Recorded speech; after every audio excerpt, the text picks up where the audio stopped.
Hello and welcome back to the Rate Show. We're Sahan and Jerzen, and this is a show where we discuss tools, techniques, and systems in the world of productivity and decide whether they are overrated, underrated, or somewhere in between. Sahan, how you doing? Jerzen, I'm doing very well. It's been an interesting week in that, as a content creator, you often have these weeks where your work goes up and down. So recently, I put a new video out on YouTube and that tanked. And also on my TikTok, the views have been going down this week. But I've really become motivated to make more videos. So I have lots planned. So it's a very strange feeling where, yeah, like my stuff isn't doing well, but I feel like in the zone. So yeah, it's Is been an the little interesting sort of. downhill helping you? Like, is the little downhill sort of giving you momentum to go uphill again? Yeah, I think so. I think Mm-hmm. one of the things is after you do this for a while, you realize that there is no way that only goes up. You have to appreciate the downs and the ups. So For yeah, sure, how yeah. are you doing, man? How are you doing? I'm doing good, yeah. Well, we recorded our last episode 3 days ago, so nothing's really changed. I'm still on summer vacation. I'm still learning Arabic. There's nothing that's new.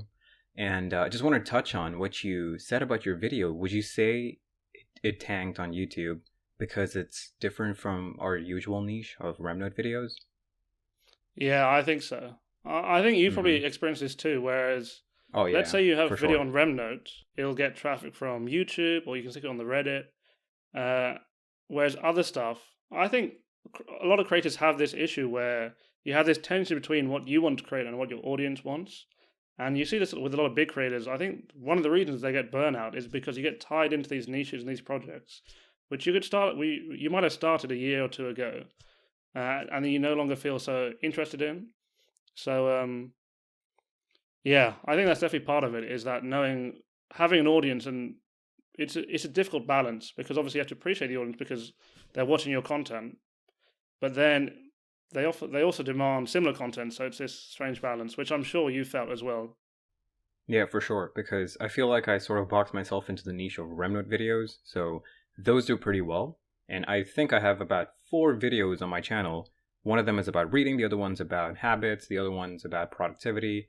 It's just the self-growth space in general. Those are the kind of videos that I like making, and those do pretty badly, like 100 views, 200, maybe 400, but the others shoot up to 7,000, 8,000 pretty quickly. So, yeah, I do notice that difference, but I feel like it's just yeah, like you said, it's a balance between making the videos that you want to make and making the videos that your audience wants to see, and then sort of branching out from that niche. And it's all a long-term game anyway, so yeah.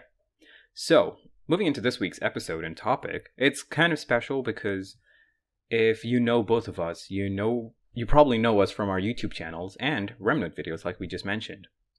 So today we're going to be talking not about RemNote, but just knowledge management in general, specifically PKM or personal knowledge management, which is where both of us do use RemNote. I also use it for studying. So we're going to be talking about 3 things in this episode: quick capture, daily documents, and tagging. Let's start with quick capture. I feel like this is the first step in the process of knowledge management. What do you think about quick capture? Or do you want to give an introduction to quick capture? What is it? So quick capture is the idea that you need a way to quickly record your ideas and move freely from one idea to the next without anything falling through the cracks. And I think it's a foundational principle in any productivity system. You need a way to quickly capture ideas when you think about them. So let me give an example. Let's say I'm at a dinner with my friends and I have an idea about the essay that's due next week. I can handle this in a couple of ways. I can do nothing, which is still a choice in a way, but it's not a good option because there's a big chance I'll forget this idea I've had. I can become preoccupied, so I can tell myself, I want to remember this in my mind. But anyone who's tried to do this will know that trying to remember things and hold on to them can be quite difficult, and the chances are you're not going to remember it. And your third option is you can quick capture the task. So you can either write it down or use a note taking app. And this way, it allows you to keep your ideas and quickly capture them, but it allows you to be present with the people you're with. Because if you try and remember an idea, it can take you out of the present and into the future. Like, oh, I really need to remember this for whatever essay. And so that's what quick capture is. It's the process of just quickly jotting down ideas when they come to you, so that you don't have to remember them and you don't forget them. Yep, exactly. There's a little quote that comes to mind, and I always say this. I've actually mentioned in a video of mine about note taking, I guess, and it's basically that your brain is great for coming up with ideas, but it's not good for storing those ideas. And what that means is, like you mentioned, when you're doing a certain task, you might think of, oh, this would be great for my video, or this would be great, or I need to tell this person about this project, or whatever. Like, you get an idea that's not related to your current circumstance, and your brain is great at coming up with those ideas, but it's not really good for storing them. So in the future, when you want to act on it, or if you might just not act on it because you forget about it. So I feel like that's where quick capture comes into play. How do you usually use quick capture? Do you use RemNote? Do you usually use RemNote for quick capture, or do you use some other application? Or what's your preferred way of quickly capturing ideas? So my preferred way would be using RemNote, but at the moment, RemNote doesn't really have a mobile app per se. And so a lot of my quick capture happens in my iPhone Notes app. And to be honest, it's perfect what you need it to do, because when it comes to quick capture, the main thing that matters is speed. Like, when you're out and about, you don't want to be waiting 5-10 seconds to load up a web page to log in to RemNote, for example. And so your phone Notes application, whether you're on Android or iPhone, is probably the best way to quick capture, in my opinion. So that's what I do. If I have an idea on the go, stick it in my Notes folder, and I know I can retrieve it easily because my phone will always be on me. What about you, Jerzen? How do you do quick capture? So I agree with the RemNote bit. Currently, the app is not that fully fledged on the mobile devices, so you really can't use that for quick capture. Apple Notes is great if you use an iPhone or whatever. If you're in the Apple ecosystem, Apple Notes is a pretty great option. But I use another application that takes it a step up. It's also a free application, and it's called Drafts. You probably might have heard of it, Sahan. And Drafts is great because it's exactly like Apple Note. It's a typical note-taking app. But the difference is that every time you open up the app, it's automatically in a new note. You don't have to fuss around or find a folder and make a new note. It's already there. And I basically have a widget on my lock screen of my phone where I can either, like if you swipe left on the lock screen, get to the Today view, you can either hit the plus icon, make a new note, or hit the microphone icon and dictate a note. And this is also great for the Apple Watch. So on my Apple Watch, I have the Drafts complication on my watch face, so I can just click it, and I'll show it on the video, but it opens up a little microphone, which then I can just tap and then start dictating notes into. So this is great for those moments where I don't have my phone or can't use my phone. So while driving and I'm listening to a podcast and I get a great idea, I would stop on the side of the road because safety first, and I would use the Drafts application on my watch. Or when I'm in the gym, when I don't usually carry my phone around the gym, using my watch is pretty great there. I feel like with quick capture, it doesn't really matter which app you use as long as it works for you, because Drafts might work for some people. I know the formatting, I know the formatting in Drafts is a little off. I think it's in Markdown, so Apple Notes might be beneficial for you if you're not familiar with that, if you're not comfortable with that. But yeah, I know some people also use Notion for quick capture, and you can use RemNote for quick capture as well if you're probably at your desk all day. But that sort of defeats the purpose if you're not at your desk. You want it on your mobile application, and yeah. So, quick capture, underrated, overrated, or in between? I would say underrated. I think, like we said before, I think it's foundational that if you're managing your knowledge per se or taking notes and you have an idea, you need a way to take it down quickly. And quick capture is basically just saying you need a system. Like, you need for example, I shouldn't have some quick capture in Drafts, some in Apple Notes, some in RemNote. I think having a standardized procedure is what really takes quick capture to the next level. When you know I have an idea, bang, sure, stick it in Apple Notes. So hugely underrated. What about you? I think it's underrated as well, because I've had so many instances in life where quick capturing something, some idea, has helped me in the future. I might be out and about in the grocery store and I get an idea for a video. I'm not going to remember it later on, so I would rather put that into Drafts, which is my quick capture note-taking app. Another area where I use quick capture, which I should have mentioned earlier, is while highlighting book notes. So I believe you do this as well. When we read books, we tend to highlight things. This is for nonfiction books. I'm not highlighting things from Game of Thrones. But for nonfiction books, I would highlight things that personally resonate with me. And I always try to write notes on that highlight. Because just highlighting is great. Yeah, it's okay. But you can take it a step up by writing a small little note of what you think about it in that moment. So I use Apple Books. It's pretty great for this because you can add a note. I think you can do this on Kindle as well. You can add like a little note onto the highlight. And I think that's a pretty great idea. Right, so once you've quick captured your ideas and your thoughts and your notes, you probably want to put them somewhere. And in RemNote, one of the greatest places you can put them is known as the daily document. What is a daily document, Sahan? You want to give an introduction of what this is and how it can be, what's the alternative in other applications? So the daily document is very simply a page within your application which is dedicated to the current day. So most applications either have it as a feature or allow you to make them. So I know that, for example, in Rome Research, it's all built around daily documents. When you log on to Rome Research, the first thing you will see is your daily page, I think they call it, rather than daily document. And in RemNote, like we said, you have an option, like I think pretty sure there's a quick command or a shortcut key, that allows you to create a daily document. So again, it's very simple. And the idea is that you have this page that's dedicated to your day. And so you can do a number of different things with this depending on where you want to go. So a lot of people will have a basic to-do list. So they'll say, today I need to do these number of tasks. Some people will journal. Some people will have morning pages, which is essentially just like a dump in the morning where you just write out where your consciousness goes, where it takes you, whatever, for about 5-10 minutes. Some people do longer. And another thing people do is called interstitial journaling, where this is basically when you go through the day and do different tasks, you reflect and write about them as you go on through the day. So, like I said, it's very much up to you where you take your daily document. But a lot of people use it. Do you use one, Jerzen?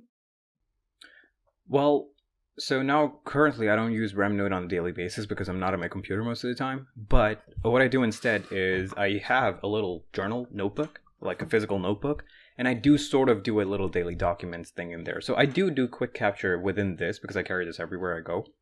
And speaking about daily documents in RemNote, we have videos about this, so I can link those videos down in the show notes. You have a video about daily documents, I do as well. And in that, I basically said that it's your whiteboard. Like, you can compare daily documents to a whiteboard because you can put anything you want on it, right? You can, like you said, morning pages, daily journaling, whatever. Some people even put their to-do list on a daily document. And where I think the daily document is useful is that it helps you not you don't have to think about where your notes go. It can all just go into one place, and then you can think of organization later. And this is it's not the exact same, but it sort of relates to something that I heard from David Perel, who is a writer online. And he basically said that you need to separate your editor when you're writing. You need to separate your editor from your creative self, because when you're writing, for example, a blog post, you should just write whatever comes to your mind. You shouldn't start editing it right away because that sort of hinders your creative process. And I think this can be related to the daily documents because when you're quick capturing or doing whatever and you're just writing down your notes, just put it into the daily documents. You can edit it and you can refine it later on. It's not your final version. And I think daily documents in that situation is sort of useful. But I wouldn't say it's necessary. Like, it's great. It's nice to have. And I think it's subjective. Like, some people might like that organizational hierarchy instead of just throwing your notes onto one page. So, would you say they're underrated, overrated, or in between? So I would say daily documents are somewhere in between. Because, like you mentioned, I don't think the daily document is a fundamental block within your knowledge base. And what I mean by that is, you could very easily have a functioning system that didn't rely on a daily document. And even though I have videos about daily documents, they tend to come in and out of use for me because a lot of the things that I would use a daily document for, I prefer using a physical journal. For example, writing notes about my day, perhaps a gratitude list. For me, there's something about doing those things on physical paper which makes them much more tangible and makes me enjoy the process more, and so I'm more likely to do them. And I was thinking about this recently because there are lots of benefits to having, say, a journal or reflection in your daily document on your computer. But I'm someone who very much every so often I like to pull out my journals and read through them and reflect. And I'm not sure that would have the same sort of ceremonial significance if that was on a, Mm-hmm. Exactly. If that was on a computer, I'm not sure it would feel quite the same. So I think they're definitely in between. Like I said, for some people, they're really going to work. But for other people, they struggle with them. Like, I know a lot of people actually, when they first start using Rome Research, really dislike the fact that they're forced to use daily pages. Because in Rome, like I said, literally you see them every time you log on. You can't get away from them. So, in conclusion, in between, what do you think, Jerzen? Are they overrated or underrated? I think they're kind of overrated. Like, for example, I mean, okay, before I talk about that, I want to touch on the journaling thing. I actually prefer journaling on a computer. And the reason for this is because I just type way faster than I can write. Like, I don't write slow by any means, but I type way faster, and that just helps me. Like, I think at my typing pace rather than my writing pace. I mean, my pace, sorry, my writing pace. And yeah, I think that's something I wanted to note out. And about daily documents, I think they're kind of overrated. Like, you can live without daily documents. Yeah, like, they're nice if you want everything in one place, but it's sort of like a post-it note, right? Like, if you were to, I actually used to do this, but I used to take a post-it note and put it onto my computer screen for things that I wanted to remember for that day. And the thing is, the post-it note, you're going to throw it away. So having the daily documents, and I know that they pile up over time. And if you don't have an archiving system or something, they're just going to you're going to have so many, like over a year, you're going to have 365 daily documents. And I think in that regard, it's not that useful. But yeah, like, I can live without daily documents. I think they're a little overrated. Finally, let's talk about tagging. Tagging is essentially when you tag a note or a little part of a note with a hashtag, sort of like how you tag on Instagram. And this has been taking up some steam. Like, it's been picking up some steam in the note-taking community. I know that Apple Notes and the Apple Reminders app, they're getting tagging in the next version of iOS, in iOS 15. So, okay, let me talk about tagging for a second. I think tagging, it's mostly an organizational feature. So after you do a quick capture, after you put it into your notes, you sort of want a way to find those notes later on. And I think that's where tagging comes in, right? And I have mixed thoughts about this because it helps you organize things in a way, but it's not concrete organization, if that makes sense. Like, for example, with folders, like, I feel like the alternative to tagging is going to be folders. If you have folders, it's going to be in one specific place. With tagging, you can have a certain note in two places. That may be something that you want, but I feel like that also hinders with the finding process, like organizational. And I feel like there's no note-taking app that has, like, found a solution for this. I would say RemNote is doing RemNote is the best version of tagging because you can search for a tag and anything can become a tag, so it's much easier to find it. But yeah, those are my thoughts about tagging. What do you think? Yeah, so I think you're definitely right in that within the note-taking community, there are almost these two sides. You have the sides of the hierarchies, which is based on folders. The idea that everything you put into your system should have its own location, like within a folder system.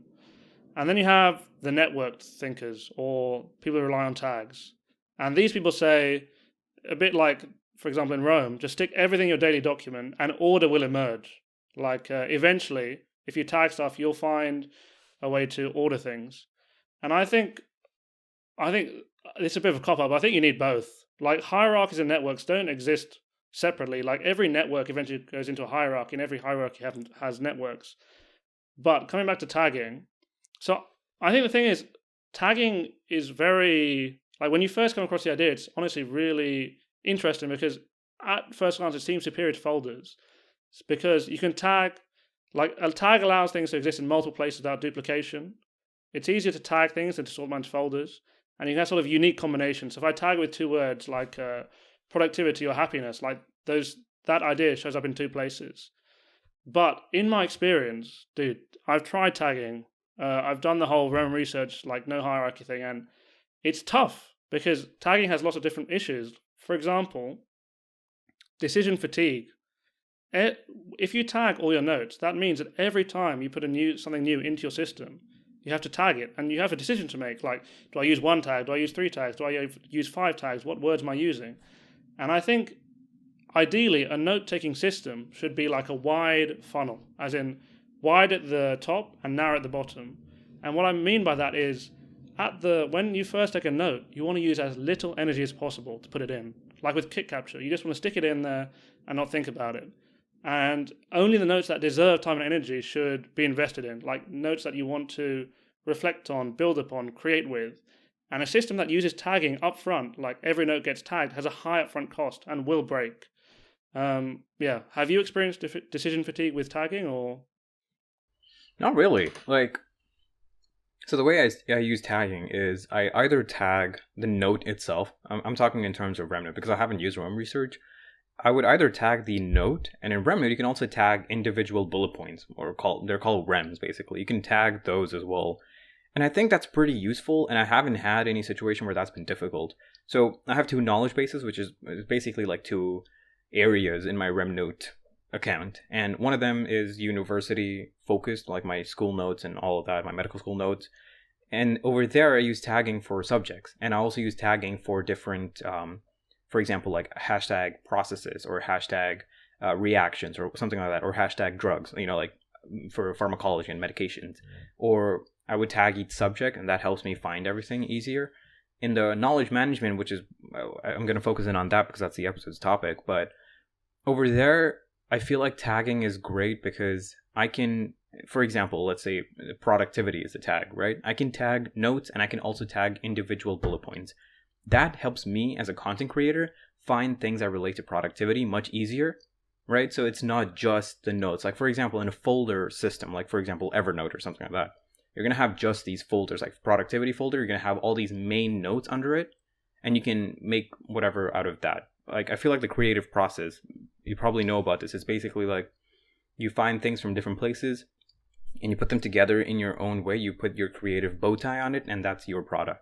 And I feel like that's much more, you can do more with RemNote and its tagging system than just a typical folder system, because I can find notes that relate to productivity, but I can also find quotes that relate to productivity. I can find different just bullet points. So for example, within the book notes, maybe it's a book about finance, right? But I find something that can be related to productivity. I don't have to tag the whole book as productivity. I can just tag that little part as productivity. And I think that's pretty great. Like you mentioned, it mitigates duplication. You don't have to make a separate note just for that part from that book. You can just tag that, and that's pretty helpful. I think it's pretty great. But I feel like it can also just be, like, I get what you mean by decision fatigue, because you have no idea what to tag it as, and then you're going to have problems. I'm not saying tagging is perfect. It has its cons. Like I mentioned, I feel like if you're not used to the tagging system, finding things later on, it's going to be much more difficult than a folder system. So yeah, what do you think? Underrated, overrated, or in between? Yeah, dude, I'm not sure. I still have more to say about this. So RemNote is unique in that the way I use my tags in RemNote a lot of the time actually creates like a folder hierarchy. So for people who don't know, I use something called Para, which is a method of knowledge management coined by Tiago Forte, which means everything goes in either projects, areas, resources, and archives. And one way I use tagging in RemNote is that if I have a project, I tag it with hashtag project. And the way I have my sidebar set up is it actually becomes like a folder system. Like I have my projects in my sidebar and I see all of them. So in a weird way, RemNote does this thing where you can turn your tags into a hierarchy. Like you can see them on a folder basis. So it's, yeah, like I said, RemNote has a very interesting way of approaching tagging. But I think it's difficult because, so I think the way that we think, like our cognition, the way we think is situated within our environment, and tags often force us to think abstractly about physical objects arising in the physical space. What I mean by that is, in academic studies, it's much easier to search through your knowledge base if it has a hierarchical structure or there are folders. Because as humans, that's what we're used to. Like, I look for clothes in my dresser. I look for my recording equipment in my desk. I don't know. Like, we're just used to finding physical objects in places. And so studies have actually shown that when it comes to looking through your notes, a hierarchy of folders will help you. But I think tagging has its benefits, and so the way I actually use tagging within my system is I tag based on the context of the note rather than what's in it. So for example, like my notes, let's say I'm taking book notes, right? I'll have fleeting notes, which are just quotes. I'll have literature notes, which are quotes but in my own words, so I've digested them. And then like evergreen notes, which are compilations or connections between notes and new ideas. And actually, within RemNote, I'll tag each of these bullet points as a fleeting note, literature note, or evergreen note, and then filtering through those on a page is so useful, man. Like, if I'm reading Atomic Habits, let's say, and I have my notes, I can filter based on fleeting notes, so direct quotes from the text. I can filter based on literature notes, so those are direct quotes in my own words, and then evergreen notes, my own ideas. And dude, like, tagging is so useful for that. Being able to filter based on whether an idea, like what stage an idea is at, like, is it a quote, like your own words or a new idea, super, super useful. So tagging is so powerful if you use it right. But I think if you don't have a system, the idea that you can just walk in, tag willy-nilly and just hope that like order will emerge, like I don't know, it's probably a bit romantic. Yeah. So I think overall, this is a difficult one for me because I have, like I said, in between. I have real problems with people who just who tag without a system, but tagging is so powerful you can't just say no to it. Like everyone should use tagging sparingly. All right, okay. I feel like we have different systems. Okay, for example, with my Evergreen Notes, I have a page in RemNote called Evergreen Notes, right? And I've populated that note with search portals. So if you don't use RemNote and you don't know what search portals are, it's basically a search box that's going to search for everything that you put into it. So for example, I'm going to tag, I'll put hashtag productivity, like the tag productivity into one search portal, right? So I have all of these search portals in my Evergreen Notes page in RemNote. And every time I tag something as productivity, it's going to go into that search portal. So how this helps me is that these search portals act as my Evergreen Notes in a way. So there's a productivity note with all of these notes that I think are great for the topic of productivity. How does this help me? If I want to make a video about productivity or I want to write a blog post about productivity, I can go to that and I can pick the notes that I really like, pick the notes that I think are going to go well together. And these are probably from different sources. Like maybe it's an article by Ali Gabadal and a video by, I don't know, Tiago Forte or something. And I can combine these ideas into my own work. And I feel like that's where tagging helps me. But I feel like it can also be misused. Like you said, like if you go willy-nilly with tagging, it's not going to be that great. So I would agree, and I would say that tagging is also in between. Dude, I'm telling you, before we move on from tagging, one thing I want people to consider when they're using tagging in their own systems is, do I really need to do this? And specifically, is search powerful enough to take over the function of tagging? What I mean by that is, in all these applications, Obsidian, RemNote, Notion, Roam Research, you now have a search bar which can easily look through all of your notes. So what I mean by that is, do you need a tag for maybe 3 pages, or can you just search that word when you need it? Because like with going back to Quick Capture, it's all about, getting notes in is all about ease of use. And so do you need this tag to resurface this notes, or will you be able to do it with search? Because like I said, search is so powerful. Like especially if your app has queries as well, which RemNote doesn't, but Roam does, and I think Obsidian might do. And queries are just basically funky searches, like searches that combine words or take out words, stuff like that. If you have queries, search is so powerful now that tagging isn't necessarily a necessity for many things. So that's my takeaway. If you're thinking about tagging stuff, just consider, could I search this instead? Sort of like the Marie Kondo of note taking. Does this spark searchability? Okay, all right. So you sound really passionate about tagging, man, just like Pomodoro. All right, great. So now that we're done with those 3, let's move on to the underrated thing of this week before we wrap up the episode. So, what's your underrated thing of the week? So my underrated thing for this week is a website called Connected Papers. And this is really useful for students. So what it does is you put in a paper using either the title, the DOI, which is basically an identifying tag, and it shows you all the references that connect to this paper. And it also shows you, it's like a graph. And so each paper is shown in like a connected way. So it shows you which other papers have referenced your paper.